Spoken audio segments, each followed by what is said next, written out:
All right. Hello, everyone, and welcome to the first session of our Introduction to Data Wrangling and Analysis in JavaScript course. We are really excited to see you all here. Happy morning, afternoon, evening, middle of the night, wherever you are calling in from. We are really excited that you're here to follow along and learn some of JavaScript fundamentals so that you can work in JavaScript for your data work, data visualization, and more. So we're going to hop right into it. First, I wanted to start with some logistics. I'm Allison. I'm a data scientist advocate here at Observable, but I'm also accompanied behind the scenes by two folks who are also here to answer your questions. And that is Paul, who's our head of product education at Observable, and Cam, who is a software engineer at Observable. So they are both here to answer questions, which I'll share in a moment, but we have a couple different places where you can post your questions that you have throughout the course of this session. So first, where can you post those questions? You can post those questions in a couple of different places. You can post them right here in the stream chat, so you can add questions there. But also we have a community Slack for this course, and you can add your questions in the community Slack if you have questions there too. A couple of reminders, and it's not too late if you haven't done this yet, but a couple of reminders to follow along and save your work. You'll need an Observable account. So you can sign up for free at observablehq.com. So you can go ahead and get an account if you don't have one already. And that's going to allow you to make a copy of our follow along notebook that I'll be showing examples in that hopefully you will also be following along with. To give you a preview of that, and that's also going to be shared, so you'll get the link to this notebook that we'll be working in. In the notebook that I will be showing examples in, you can see throughout there's placeholder cells, and I'll go give an overview when we get there. But there's also these show me buttons where if you get stuck at any point, then you can actually click on those show me buttons and it'll show you the code that we're writing together so that you don't get left behind. So there's going to be ways, even if it is your very first time actually working in an observable notebook or in JavaScript, so that you can follow along as we do those activities together. So I think those are the big logistics. So if you haven't, again, there's still time because there's going to be a little intro. So make sure that you have your Observable account and are logged in. And then we'll go ahead and get started with what we're going to be doing today. So today, what we're going to be talking through are, one, just a brief intro for why learn JavaScript, which if you are here, then you probably have some ideas about why you might want to learn JavaScript, but we'll cover it briefly. We'll get into some fundamentals. So we're really in this session going to be building some building blocks that we need to get into data wrangling and analysis and visualization over the next couple of days. And that includes an overview of arrays and objects. And if you've been working in data frames or tables, then we're going to try to learn to translate what we know from those types of data structures into arrays and objects. We'll learn about arrow functions, which looked a little bit odd to me at first, but now I see as a very awesome, concise way to write functions in JavaScript.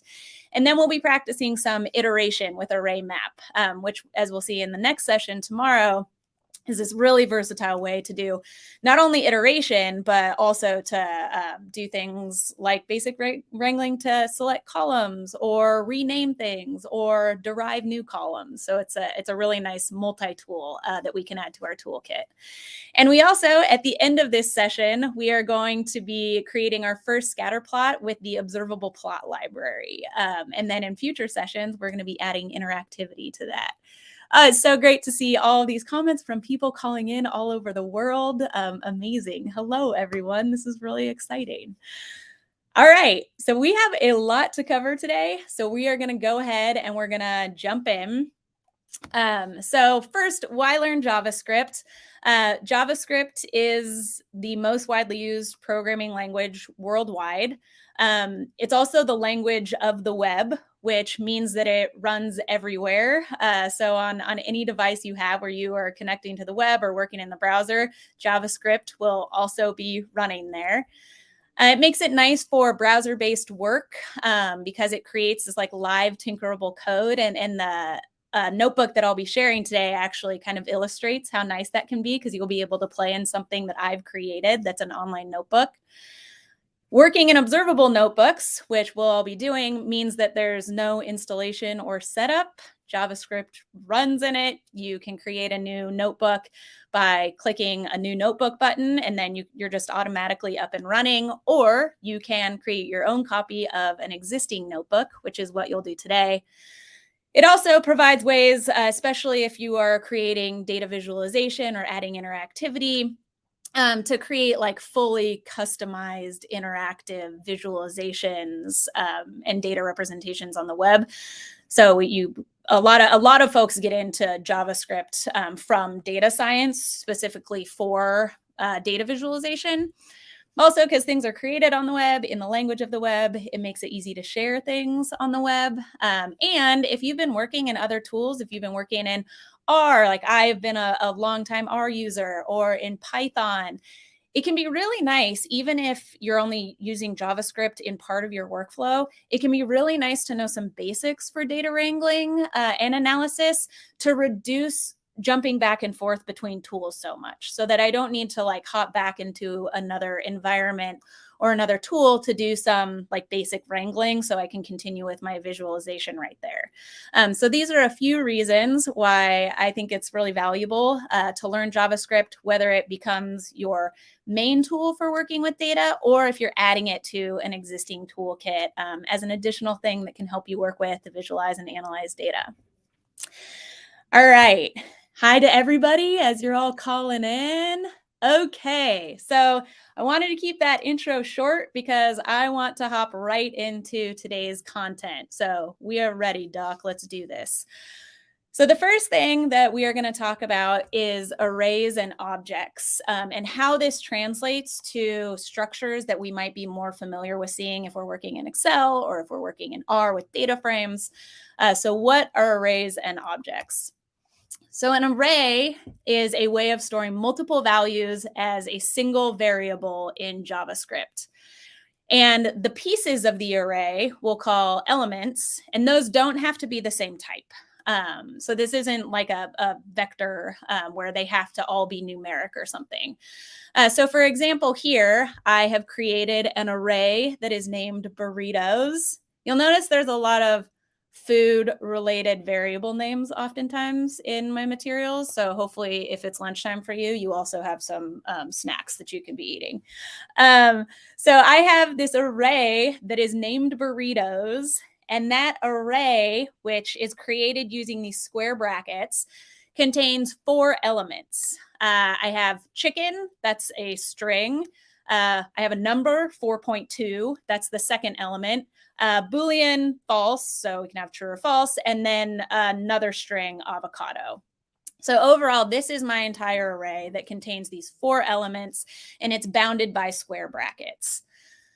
So an array, when we work with arrays, and this is a really standard format that we'll see when we start working with our data, an array is really common, and it makes it helpful for us to understand how we can access different elements from an array so we can work with them. So a couple of methods that we are going to use to explore and access data in arrays is we can, if we have the array name, then we can access a single element by position using square brackets immediately after the array name. So that's the first one. We can access a single value using a square brackets to access that value. We can access some properties of arrays. For example, we can get the length of an array, which means how many elements are in that array, using .length. And we can use .indexOf to get the position of a value in an array. And there are other properties that you can actually get from arrays, but we're just going to focus on some of these essentials. So if I look at this array, one important thing, and for people who are working in Python, you might be like, of course, this is how the world works. For you R users, this might still cause a little reaction. But JavaScript arrays use zero-based array indexing, meaning that to access the first element, that's going to be accessed using square bracket 0 immediately after the first name. So if I use here burritos square bracket 0, that's going to return the value of that element, which would be chicken. This burritos square brackets 2, that's going to get me the third element in this array. Sometimes a helpful way for me to think about this is that the number you put to access a value is how many places you would have to skip from the first one in order to get to that element in the array. So we're going to use zero-based indexing to access some of these pieces in different arrays as we're working on our activities today. So now, and this is going to be our first activity. So the way that this is going to work is I'm going to give some little introductory summaries like I just did for arrays, and then we're going to hop over to the follow along notebook. So hopefully if you have an account and you are able to get the link to the shared notebook, then what you should be looking at is an observable notebook that looks something like this. So I'll give everybody just a few seconds to make sure that you get there, and let us know if you have problems getting there. But first, what are we looking at? Let's get ourselves situated in this new notebook, because for some folks, maybe this is also one of the first times that you're looking at an observable notebook. So this is an observable notebook. This is an online canvas where we can do our data work, but we can also combine text and data and outputs in the same place. And so anywhere that you see in this notebook, any content, so anywhere you see any content, that's actually been created in a cell. And there's a bunch of different cell types. But if you click on the arrow, the little sideways carrot or alligator mouth to the left of any cell, then that can show you what's in that cell. So for example, this is a markdown cell where I've added markdown, which then when that cell is run, which I can run using shift return or with this play button, then I can see the output that shows up, which is my title here. So I can also see that in this notebook, we don't just have text, we have also JavaScript code. You can also have SQL code, and there's also specialty cells. So there's a bunch of different cell types, which if you want to explore more, any place that you see a plus sign, that's a space between two cells where you can add a new cell. And so you can choose insert cell, and then you can see the whole menu of different options for cell types or code snippets or specialty cell types that you can include. So for example, here, if I choose markdown, I can say, hi there, and then this will have created a new cell. Now, what you want to do to get started is to be able to save your work from this session is you want to create your own copy in your observable account. And the way that you can do that is by going up to the top of the notebook, and you can click this fork this notebook button. And if you're logged into your observable account, then what that should do is it should create a copy for you that's in your account, but now your changes are going to be stored there, so you could always go back to it. So go ahead and create that fork, and then we're going to get started with some of our activities. All right. So let's go ahead and do it. Okay, so I'm going to scroll down in this notebook a little bit, and we're at activity 1. Okay, so it looks like some folks are having some issues forking this. Let me make sure. I hope Observable is not down right now, but hopefully some folks are able to fork it. Maybe I'll ask, we'll wait just a second. Can folks chime in if they have been able to fork it?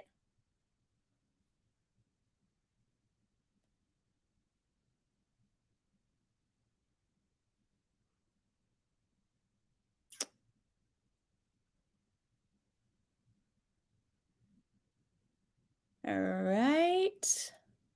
Okay, so some issues forking. Interesting. All right. So what I'm going to do is this is kind of, oh, okay. Issue at the moment. Okay. All right. Thanks, Observable Helper team.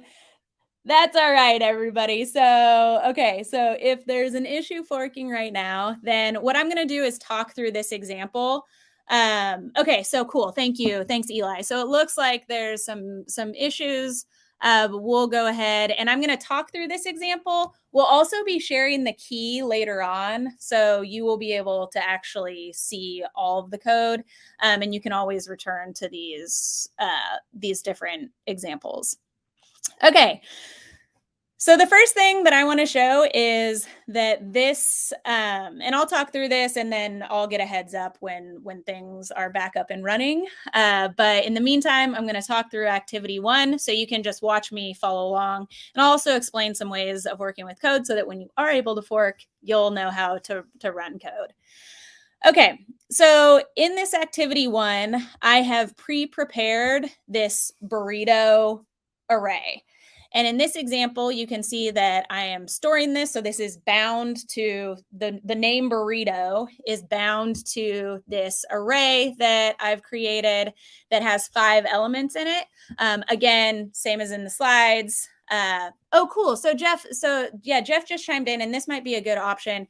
If you have this up and you don't try to fork it, you can still play around in the cells. Just know that that won't save your edits. Thanks, Jeff. Okay, so back to this array, we have these 5 elements, and let's go ahead. Yep, cool. Thanks, support team. All right. So what I'm going to do is I have these little placeholder cells. These, any place in gray that has this commented out text, that's where we're going to practice these different activities. So here, if I want to access the 4th element in burrito, then the way that I can do that is I'm going to type my array name, which is called burrito. You can see that there's tab completion here. And then I'm going to have square brackets immediately after, no space. And then I can say what is the index for that element that I want to access. So since it's the 4th element, that means I need to move over 3 places from the first one. So if I do that, have 3 in there, and then run this, which I can use shift return, then it tells me, hey, the value for that 4th element is avocado, which I can see. Yeah, Roy, great question. So you can, it just needs to be in a statement where the entire thing is bound by curly braces. So Roy asks if you can have more than one line of JavaScript code. Absolutely. If you create a JavaScript cell, bound everything by curly braces on either end, and then you can have an entire multi-line statement there. Great question. All right. So back to the example. So I can access the 4th element to find the length of the burrito. I can use the length method, where if I do burrito length, then it'll tell me there are 5 elements in that array. And if I wanted to find the position of a value, then I could do burrito and say, I would like to find the index of, and then give it a value that's in that array, like 4.2. And it'll tell me that element would be accessed using 1. And if I go back up to this, then that is 1 position move forward from the start of that array. All right, so this is a little warm up to some methods that we can use to access pieces from an array. But you can also see up here that we can create an array here. So I could also add to this array. We separate elements by commas. I could add to this array. I'm also going to add beans. And now I have a 6 element array. And a thing that you might have noticed, but that is cool when you're working in Observable, is that when you run any cell, any other cells that depend on that cell in the notebook, those will also be rerun. So automatically, this burrito length, this actually updated to a value of 6. All right. So that's some basics and a warm-up activity. Okay, so now I'm going to go back to my slides because we're going to start extending what can live in arrays.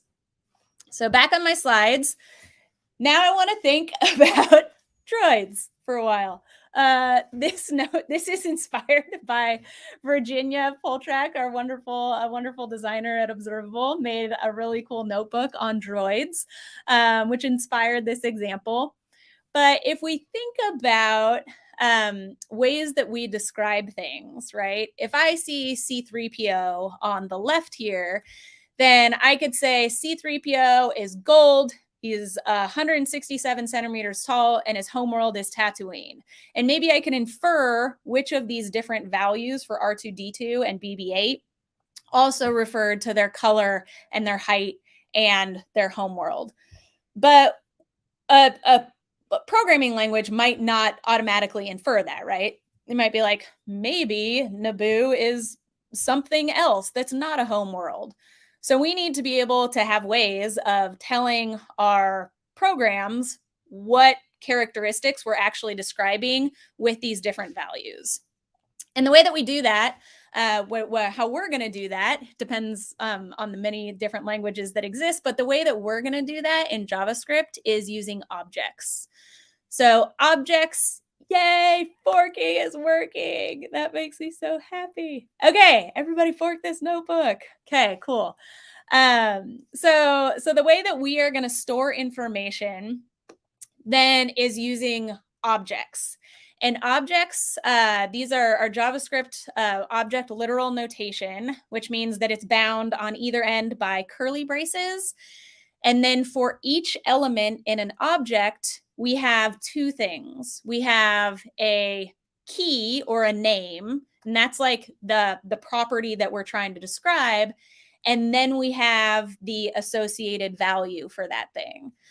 So for example, instead of being like, C3PO is from Tatooine and he's gold and he's 167 centimeters tall, we're going to organize that into objects in these key value pairs within each object.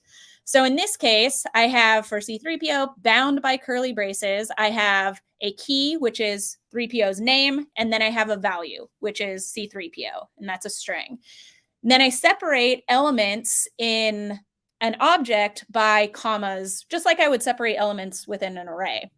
Where here, now I have another, a key, color, and the value of that for C3PO is gold, a string. And then I have another property of C3PO, which is that the height is 167. So notice here that we use quotation marks, and these can be single or double quotation marks if it's around a string, but we don't need it if it's around numeric values. So each of these different objects, right, this line for C3PO, this line for R2D2, and this name for BB-8 currently would live as separate objects. But within each of those objects, I have this really clear connection between like what is the property, like name or color or height, and what is the value associated with it. But when we're working with data, we usually don't have every single thing stored totally separately. We have them combined into one thing that we can work with and iterate over. So what we can do with objects is they can live together in an array. And this is a small example that represents the way that we're going to see data structured for a lot of the examples that we do in the rest of the class, which is that if I take each of those individual objects, so if I do each of those individual objects, so for C3PO, for R2D2, and for BB-8, then I can have each of those be an element in an array. So again, this array here, it starts with my square brackets. I have my first object. That's my first element of my array. And then I can have additional objects within that array, just separating each of them by commas, and then wrapping it up with a square bracket at the end. So in this way, we can have our properties for each of our different droids in this case, but that could be observations of anything. We have our objects containing the property name and the property value, And those can be combined for different observations or different droids all into a single array so that we still can be working with them all as part of a single data structure. So how does this compare to a data frame or a data table? I think we have a lot of folks here who have been working in Python and R or Excel, but this might look a little bit different than what we've seen data structures look like before. So how does this compare? Well, usually when we are, oh, and let me check questions because I see some star there. Cool. Do you have to put quotes around strings for index of? Yeah, so around strings to have it recognized as a string, great question. So you'll put quotes around that. So if you wanted to check for like index of avocado, then that would be in quotes within the index of. Yeah. Okay. Yeah. So does the output always appear above the cell and without a line number? Yes. So this is something that also, if you've been working in other computational notebooks, might feel a little bit different. The output for observable notebooks does always show up above the cell that you're working in. And there are ways in observable to like hide the code or hide the output, but the output default is always to show up immediately above the cell. Good question. And I know that can take some getting used to. Okay. And is white space or indentation important? Yeah, great question. So JavaScript in general is pretty flexible. So in general, the white space and indentation is more for like readability and writability and organization rather than like necessity for it to run. I don't want to be too general, but I'll say that like it feels to me compared to some other languages to be flexible in terms of white space and indentation as a tool for code organization. Great questions, everybody. Okay, so I'm going to go back to my slides. And so looking at this, how does this array structure, how does this compare to a data frame? Well, essentially, if I look at this data frame or this table of data, I kind of think of it as like, instead of having a column name that's associated with each value, I just think of it as getting like the property name gets really cozy with each value. So instead of it being like one header that says this is the property that all of these values are describing, in each object, you say explicitly the property immediately next to the value for that property. So everything's just like getting a little bit cozy, might feel a little bit more explicit, but there's never any question about what property name is associated with what property value. So we're just moving these column names or these property names or these variables down just immediately next to each of the values. Okay, so we learned that we could access elements in an array using square brackets, but how do we access values in an object? So we have a couple of options, and like most things, there's usually multiple ways to do something, but we're going to be using these two. So we're either going to be accessing values in an object using the property name, or we're going to be accessing values in an object using this bracket notation. Both of these will get you the value associated with that property in an object. The dot notation, though, it only works if you have basically a name, a property name or a key that follows like expected formatting, like there's no spaces in it is the big one. As soon as you have things that don't follow that, either they have spaces or they start with a number, you can still access those object values by name, but you'll use bracket notation, which just lets you say exactly what the name is, even if there's spaces and stuff. All right, so just as an example, before we go back to our notebook to try it out, then what would this look like for our droids data?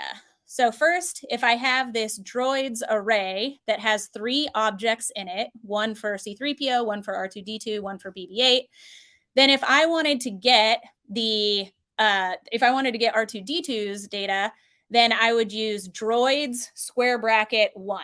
So this is getting this second element from the droids array. So that would get me R2D2's object. And what would get returned to me is an object with R2's information.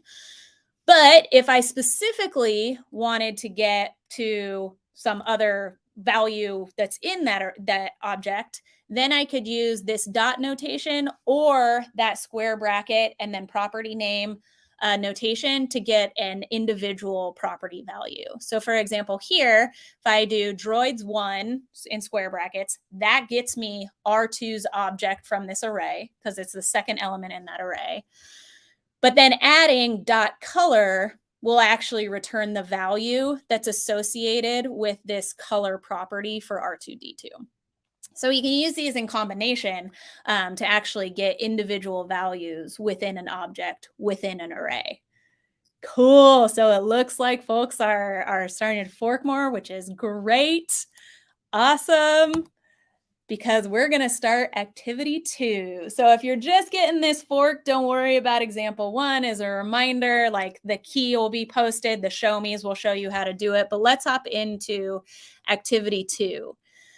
So for activity 2, we have recreated already. So you should be seeing pretty similar to what I'm seeing, this droids array. And again, it contains 3 objects.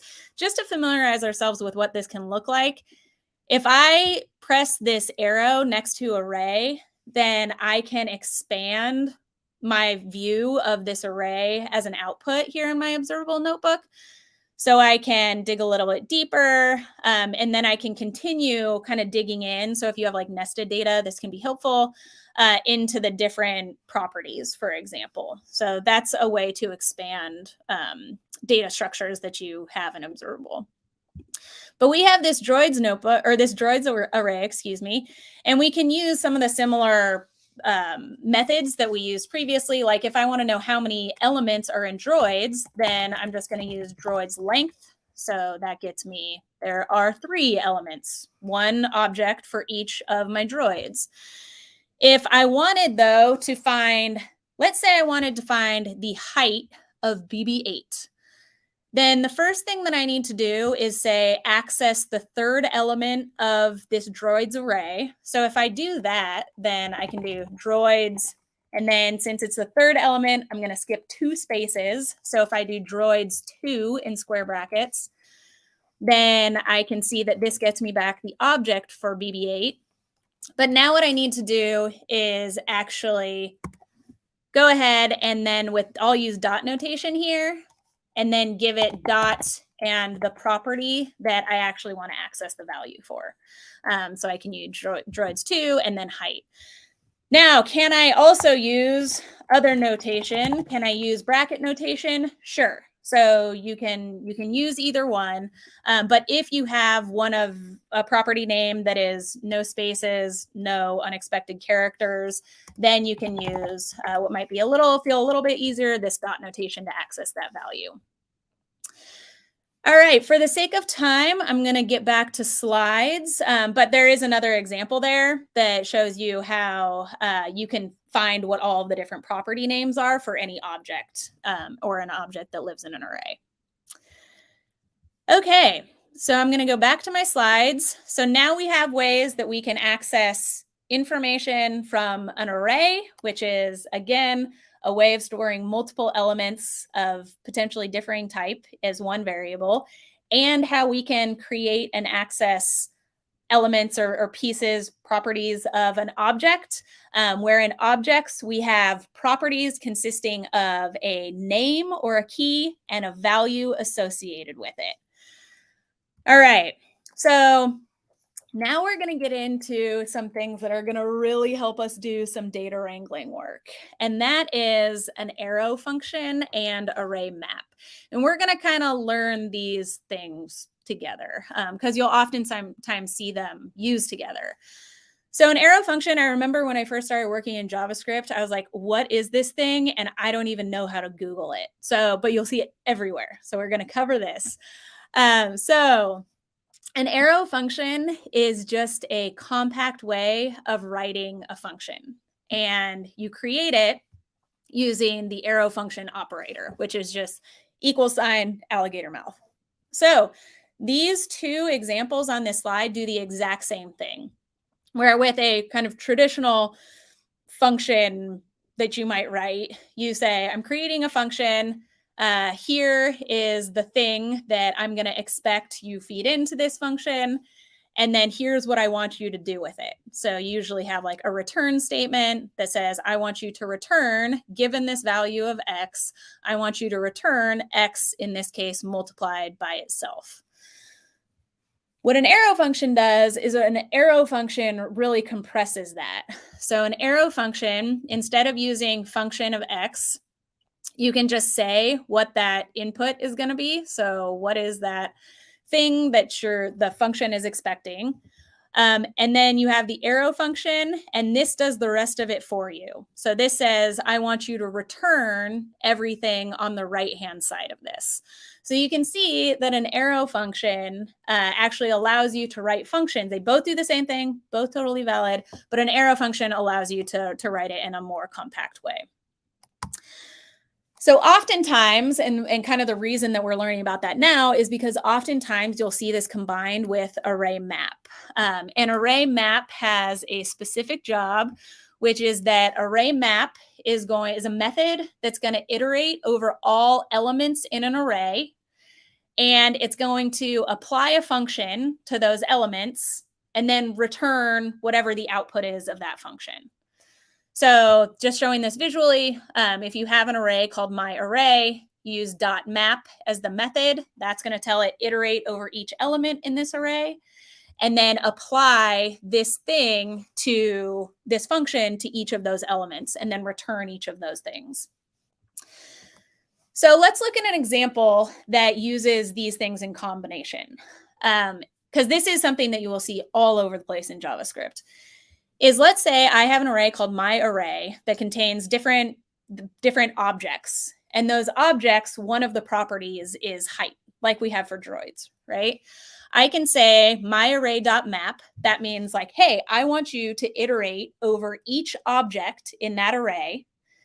And from each object, for each object, I want you to apply this function. So here, what this function is doing, what this arrow function is doing, is saying for each object, I want to grab the height, right? This is using that dot notation. I want to grab the value of height and multiply that value by 5. And then what gets returned is going to be each of those height values from each of those objects in an array that it's iterated over, multiplied by 5. So that's what we're going to do next is we are going to do an example to show you what this can look like as a preview. This is returning to our droids array. This is this droids.map. This is saying, okay, for the entire droids array, I want you to iterate over each element. And again, each element here is an object, first for C3PO, next for R2D2, next for BB-8. I'm going to iterate over each one of those. From each of those objects, I'm going to grab the height value, which is 167, 96, 26.4, and then I'm going to divide it by 100.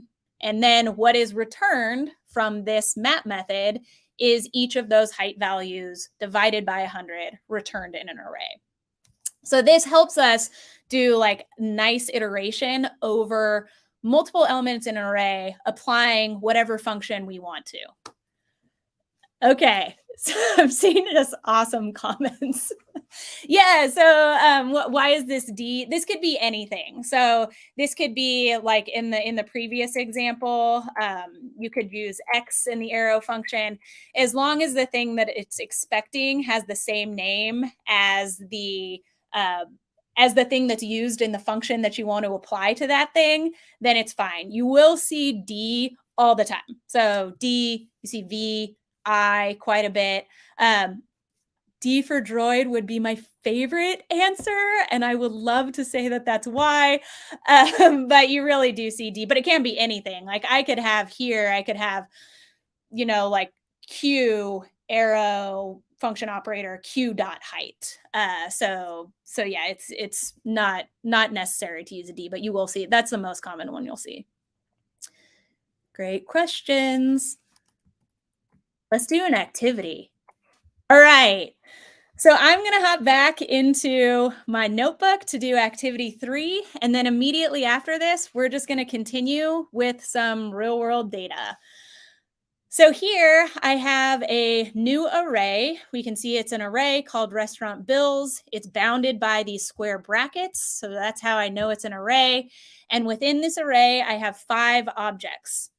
And those 5 objects each contain 2 properties for bill, and that's a bill amount, and tip percent. So those are each of the properties for each of my 5 objects.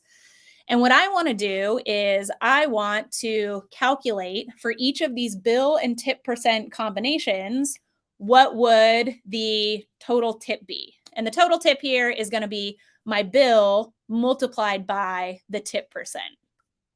Okay. All right, so let's go ahead and do it. So the first thing I'm going to do is I'm going to say starting from restaurant bills. And remember, if you get stuck, that show me button right below will get you this code that I'm writing. So if I use restaurant bills dot map, and that's what's saying iterate over each element in this array. Restaurant bills dot map. Then what I want to do is I want to say, okay, I'm writing a little function here. This is giving it the function that I want to apply to each of those different objects. For each of those objects, I want to access the bill amount. So I say access the bill property from that object using dot notation. I'm going to multiply that times from each of those objects the tip percent. So what this is doing again is I'm iterating, map is iterating over every object in this array. And this is a function that says for each object in that array, I want you to multiply the bill value times the tip percent value. And I can run this. Again, you can either press that blue play button in the right, or you can use shift return and that'll run it. And you can see that I get my tip amounts back. So this is an example of using array map. So using the map method in combination with an arrow function, which is just a concise way of creating a function in JavaScript to actually derive new values from our existing data. Okay, so I'm going to go check some questions. Okay, so let's look at this one. So each row of the array is an object. Yeah, good question. I'm not sure if this was already answered, but it's a great question to reiterate anyway. So, so here, each element of the array is an object. And we happen to like be seeing it when we preview it in Observable. It kind of nicely shows it in row format just based on the organization that I have here. But each individual element of the array is an object. And must all rows be the same class? No. Great question. I could have within restaurant bills, I have 5 objects. My next element could be a number, or it could be a Boolean. So within arrays, you can have different types of objects. Good question. Okay, is there a different, I think some of these have been responded to. Okay, so I'm gonna get back to the live comments. All right, so now I just wanna hop right into activities 3 and 4. So now we have some basics, which is cool because, oh yeah, so there's some questions like, can you find the totals of all of these? Absolutely. So in the next 2 sections of this, we're going to be doing some analysis, summary statistics, finding values by group. So we're going to be moving on in the next sessions to do more data wrangling and analysis. Yeah. All right. So let's move on to activity 4, because what we want to do is we want to take these kind of basics that we've learned with burritos and droids, and we want to see that we're going to use those same methods even applied to larger real world data sets. So if you scroll down to activity 4, then what you should see is you should see this one line. This attaches just to give you kind of an idea of what's happening here. I have attached a CSV file right in this notebook, and then this line reads it in, and the data is parsed to different types. So whether that's a number or a string. So I read this in, and this is called NYC_water. And if I look at this array, again, you can expand this array. You can look at the different objects that live in this array.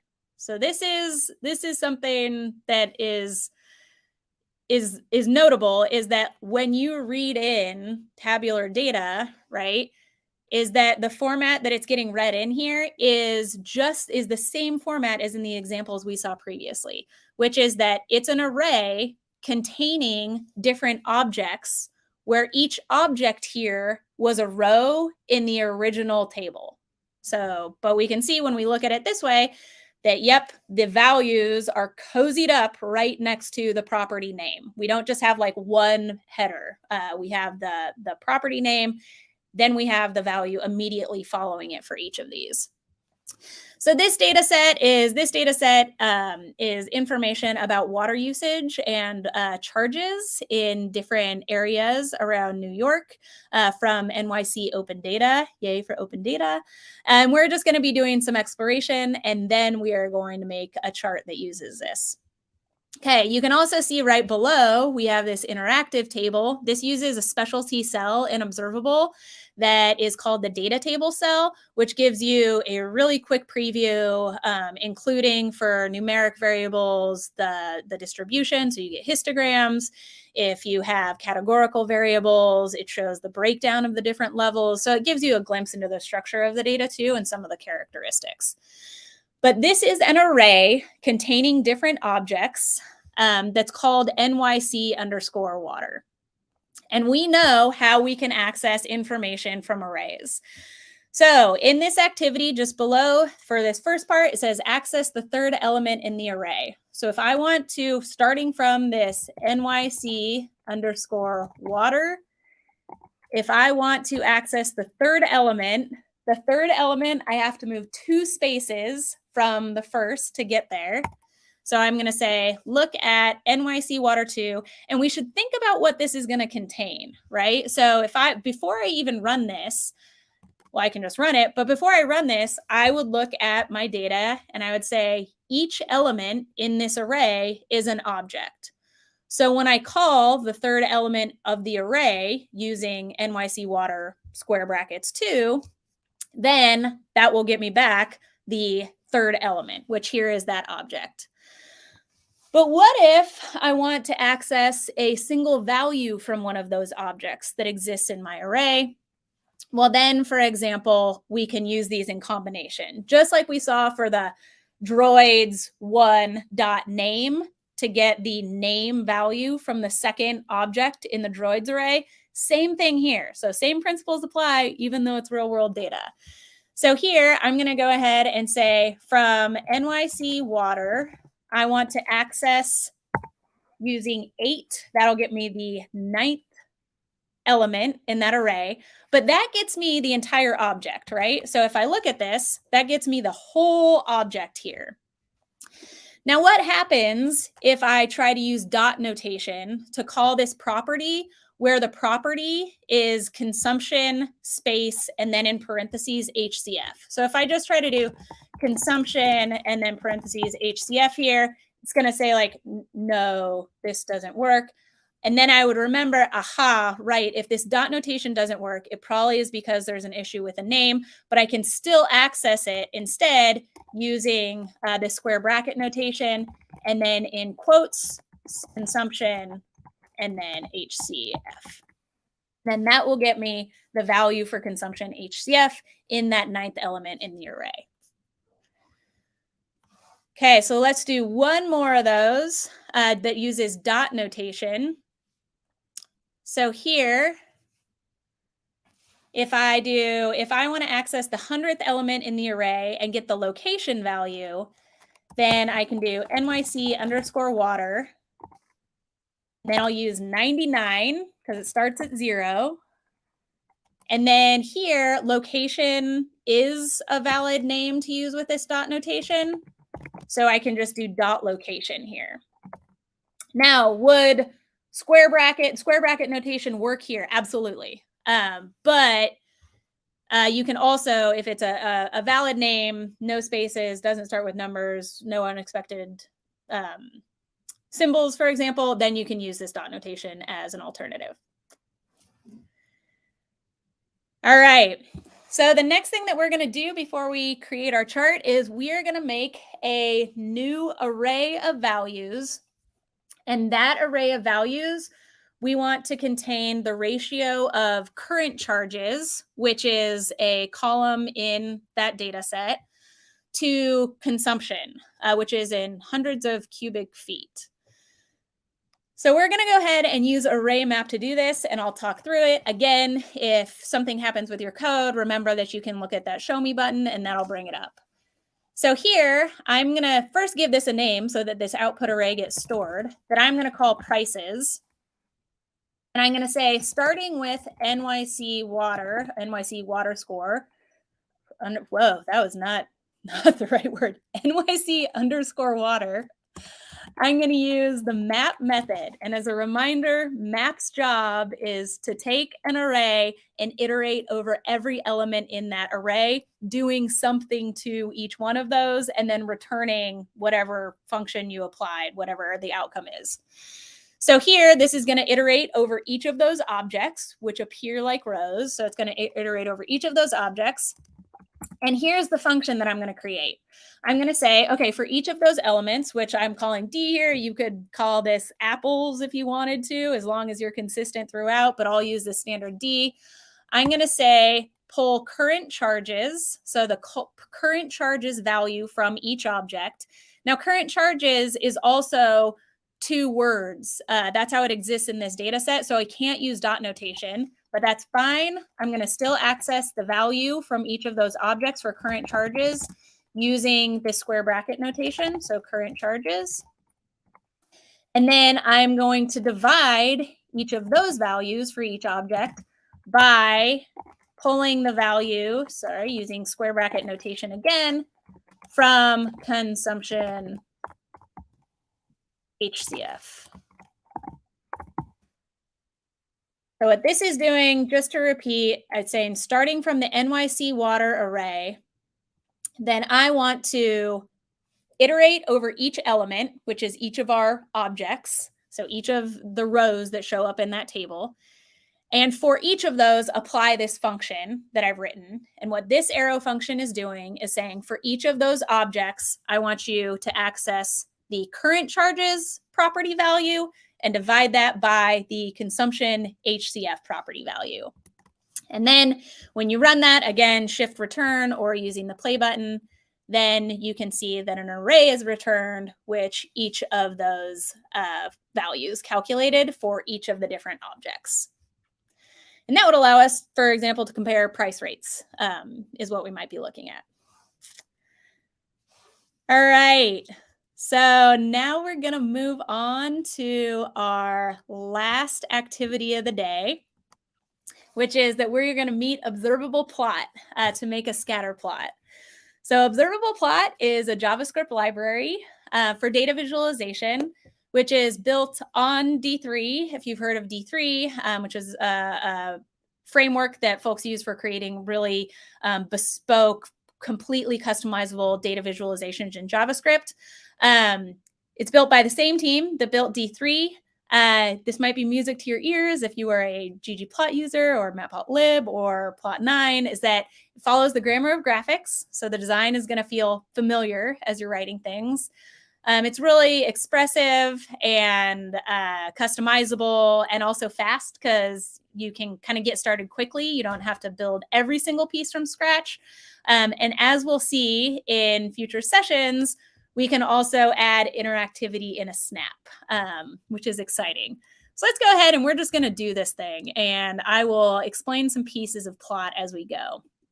So the way that we are going to do this is we are going to go ahead and create a new cell. We could write this in this cell that's created, but just so you can see how you can create a new cell, let's go ahead and do it. So I'm going to click on this plus button. So click on that plus button, which brings up my add cell menu, and I'm going to start typing scatter plot because I know that there's a plot snippet which uses observable plot that I can go ahead and add to a JavaScript cell. So again, the way that I did that is I clicked on the plus button. I started typing scatter plot because it's searchable, and then I can choose that scatter plot option. Now, this produces some skeleton code to create a scatter plot using a data set that you might all just know and love way too well on cars. And if I run that code, that's functional code. Cars is a built-in data set which exists within Observable. So this goes ahead and actually runs. And now what we want to do is customize this to create our chart of, and we are going to be plotting consumption versus current charges. So let's go ahead and make changes to this. To talk through this, this is working really similar to building plots in ggplot. This plot.plot is initializing the plot. It's like, hey, create a new graphic that we're going to populate with stuff. And then what we're going to do is start adding marks. And this is where you could say if you want to add like rectangles to create a bar chart, or in this case, dots, because we're going to make scatter plots. Where you can choose like the visual representation of the data that you're going to create your chart with. Within that, we tell it what type of mark we're going to add. This would be the equivalent of like a geom point in R, for example. Then this first piece is the data we're using. So that's the first thing. Let's go ahead and change that. We want to get our data from NYC water. So we replaced cars with NYC_water. Now, if I try to run this, it would not be happy because it's going to look in NYC water, but it's going to look for these two variables, these two properties to get X and Y values. And those are not properties that exist. You'll notice that just nothing shows up. There's not like red angry error messages, but nothing shows up. But for something to show up, I do need to give it actually valid properties that exist within my NYC water data. So here, I'm going to update these to all have consumption, HCF on the x-axis, and I will have current charges. And these have to match exactly, including in case, to the way that those properties show up in the array. And then when I run this, then I can see that, yes, it's not beautiful, but I do have this scatter plot created. So we got a few minutes. We got a few minutes left. So let's go ahead and do some customization. So the first thing I'm going to do is I'm going to say like, you know what? I have done my research and I know that this was actually a day when there was a fire hydrant run over that's not really representative. So I'm going to go ahead and limit the x-axis values that show up. And I'm also going to customize my points. So here within this object where X and Y are defined, right? These are like properties and values, and you'll see this kind of format repeated. I'm going to say, actually, I want the fill color to be purple. This can be either valid names for colors, web colors, or you can use hexadecimal codes. Now I can see those are purple. I could change the size based on either a constant or a variable. And the size, usually in ggplot and some other tools, we use size. It's R here, so for the radius. So the radius I want to have change based on consumption HCF, for example. And then I can see that the points change. Okay, so we can see that we're just adding layers to customize more and more. And then if I want to limit the x-axis scale, this is being applied not within my marks, but to the entire plot itself. So I'm just going to add one more thing down here where I'm going to say, notice I have this comma. This is outside of marks. So down here, I'm going to say I want the x-axis, the domain property, to be a little range created by an array that goes from 0 to 5 times 10 to the 4th, which I can write in shorthand with 5e4. When I do that, then that limits the scale of my x-axis once I have thought carefully and consulted domain experts to make sure that it seems like a responsible thing to actually present it this way. All right. Oh, great question. Okay. How did I change the formatting of this code block? If it doesn't change automatically, there is a really cool keyboard shortcut, Option Shift F within your plot code that should add pretty auto formatting to it. So Option Shift F. And there also in notebooks is a default you can change. So if there's some questions. We'll get into more customization later. But the takeaway here is we are going to continue building observable plot layer by layer, like you would in other tools where you're building up graphics one layer at a time. All right. So as a recap for this day, we covered a lot of foundational stuff that we're going to need in future sessions. We covered arrays and what they contain. So variables that contain multiple elements that can be of different types. Objects that contain information on properties, which always have a name or a key and associated value. We went through arrow functions as a concise way of writing functions in JavaScript, array map to iterate over different elements in an array, and we made our first observable plot. In the next session, now that we have these foundations, we're going to get into data wrangling. So we're going to do some filtering, selecting, renaming, deriving new columns, and more. We'll meet the Arcaro library, which if you are a dplyr lover, this is going to make your heart sing. And we're going to be building more skills in observable plot for visual exploration. So I am going to stop there, but thank you all so much for coming today. Looking forward to seeing you in future sessions. All right, bye everybody.